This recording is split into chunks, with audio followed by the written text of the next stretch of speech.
In the past couple of decades that I've been in the field of dawah, I have realized that there are about 20 most common questions which the non-Muslims have regarding Islam. When the non-Muslim poses 3 or 4 questions about Islam, invariably these 3 or 4 questions fall amongst the 20 most common questions.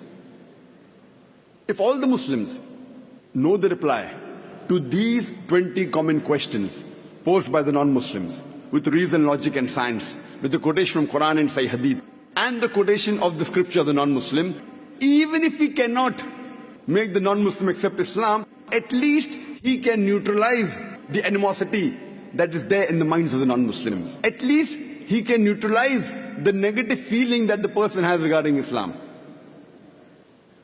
That's the reason it's very important that we Muslims are aware about these 20 common questions.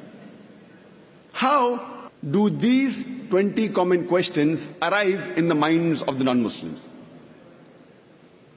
Every day, the non-Muslims, they are being bombarded by the international media regarding misinformation about Islam. There is virulent propaganda regarding Islam in the international media. Whether you read the international newspapers, the international magazines, the radio broadcast stations, the television satellite channels, the internet, we find there is virulent propaganda regarding Islam.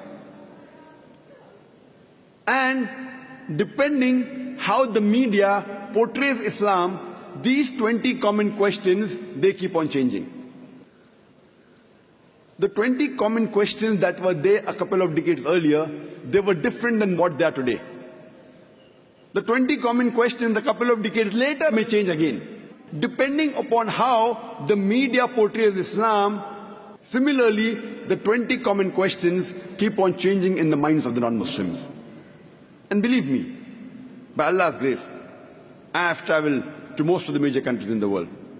USA, Canada, UK, Saudi Arabia, UAE, Malaysia, South Africa, India.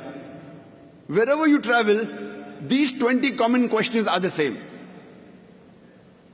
There may be an additional 1 or 2 questions depending upon the local surrounding and the environment of that place.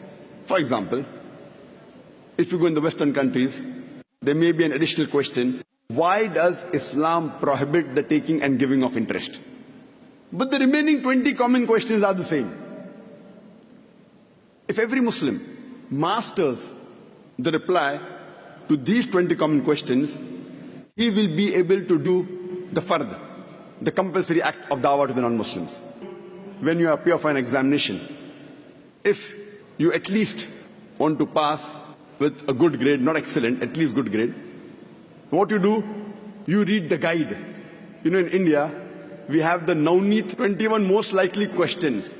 If you want to appear and pass favorably well, then you study the most common questions. In India, we have Navneet 21 most likely questions to appear in the examination. In every country, you have such books that if you want to do a shortcut and at least pass as far as the exam is concerned, similarly, these 20 common questions will at least make you a part-time da'i. If it cannot make the non-Muslim accept Islam, it will at least remove the animosity that is there in the mind of the non-Muslim. Time may not permit me to cover all the 20 questions in this time due to the limited time that I have.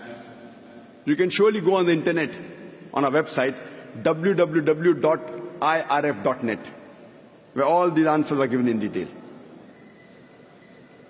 There may be certain non-Muslims who may go out of the way and read material against Islam. For example, they may go to the anti-Islamic sites. They may read books which are written against Islam. As far as these non-Muslims are concerned, who go out of the way to find additional material against Islam, for that we have another 20 common questions asked by non-Muslims who have gone to anti-Islamic sites and have read material against Islam. That we won't discuss today.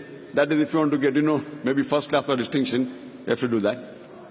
The reply to these 20 common questions asked by non-Muslims who go to anti-Islamic sites is also given on our website www.irf.net.